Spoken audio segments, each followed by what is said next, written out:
Mistakes were made. There's probably more than a few reasons why I think I'm going to lose this race against the driveway engineer. I mean, the man's a literal engineer. He just happens to be working on his driveway all the time. And after I posted that video challenge, and obviously he accepted it, I kind of realized that I'm punching up. Not necessarily like this. I'm like punching like way up here.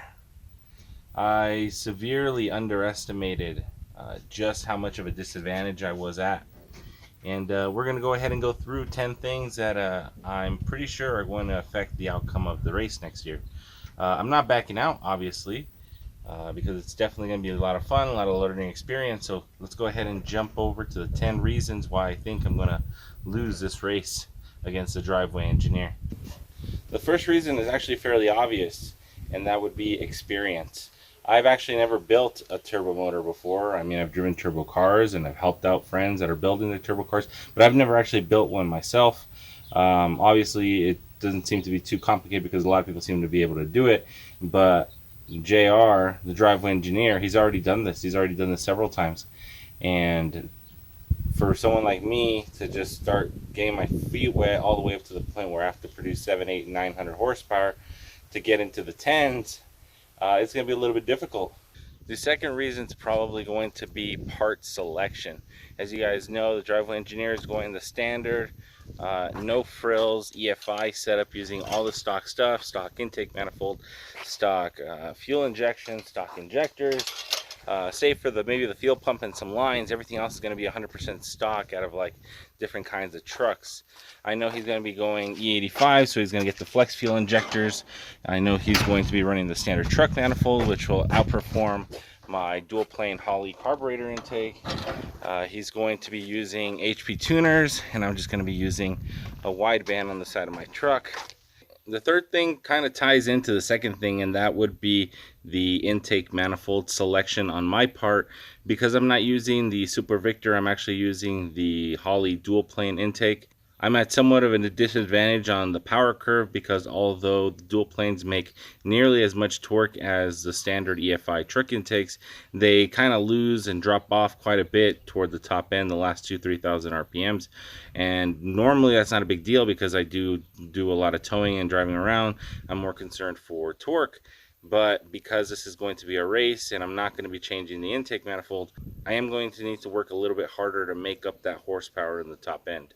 The next thing actually has a lot to do with E85, and to make the power levels that we need to get up into the 10s, 91, 93, I don't think are going to get us there, especially with stock engines, with minimal modifications, even with a good cam.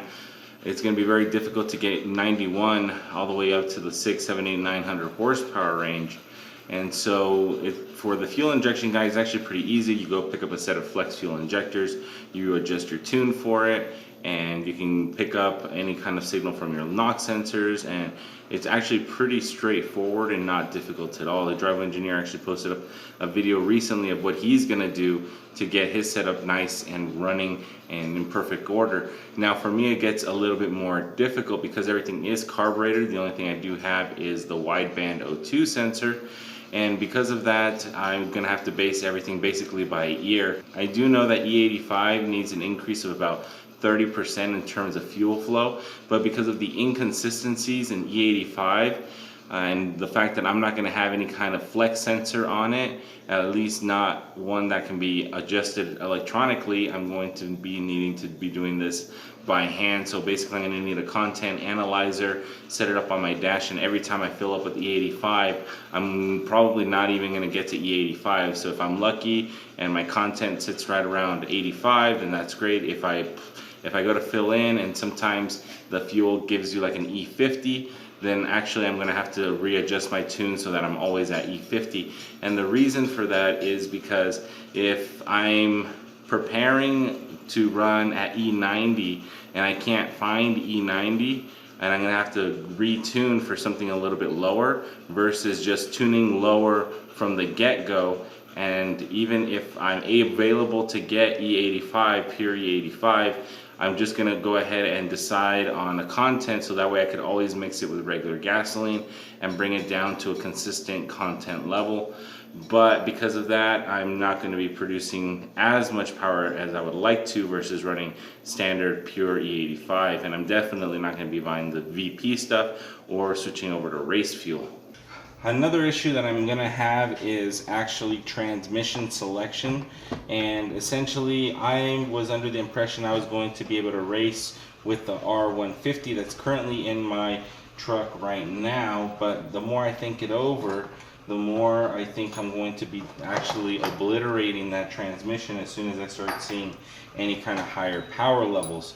So I know JR is actually going to be sticking to the 4L80, and which is an excellent transmission. Definitely can hold up to whatever you throw at it, provided that you take a little bit of care, especially getting up into 8, 9, and 1,000 horsepower ranges.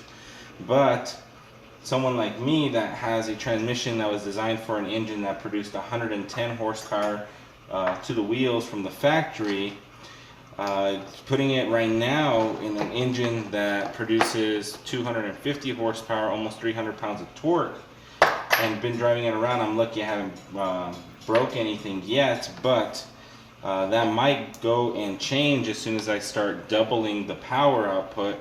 And if that's the case, I might need to switch over to a different transmission.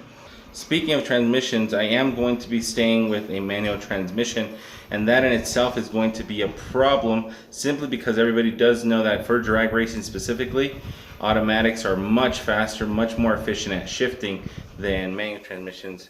And unless I learn how to power shift, I am going to be at a little bit of a disadvantage on that point as well. As you guys know, my primary use for this vehicle is actually off-roading and rock crawling. It was never meant to go fast, and so my truck actually ends up on the heavy side. It's an all steel body, steel bumpers, and very, very, very heavy suspension, all leaf sprung. So comparing a four-wheel drive to a two-wheel drive version of the same truck, the four-wheel drive version is going to weigh anywhere from 500 to 1,000 pounds more, depending on the configuration. And if it's the configuration that I've got going on, which I'm actually not done, I still need to finish the rear spare tire carrier and bumper, along with a couple other items along the sides and the bottom, skid plates and everything. And although I do have the race next year, that's not going to deter me from finishing the rest of this truck. So imagine that I'm going to be sitting 1,000 pounds heavier, so I'm going to need to make that up with 1,000 pounds worth of power. On that note, I'm also going to be swapping out the rear end with the full floater Dana 60 like the one I have right here, and these wheels are actually going to be the ones that I'm going to be using when I switch over to street tires. So I'm going to have two sets of tires, my 37s for when I go off-roading, and then I'm going to have a set of street tires. These are 16-inch. I don't know what the actual rubber is going to be, but it's probably going to be something a little bit more comfortable than this. But I'm guessing I'm going to be sitting around 33 inches compared to the 35s and 37s that I have right now. So regardless of what size I end up going with, it's going to be a heavier tire than whatever the two-wheel drive Dodge is going to be using. So as you guys can tell, I've got an uphill battle, but we are going to keep going forward. We're going to be trying to crush all the naysayers like ProCharged Mopar. I'm watching you, buddy. I'm going to block you pretty soon if you keep it up. Let me know what you guys think in the comments below. I will see you guys all in the next one. Night Wrencher, out.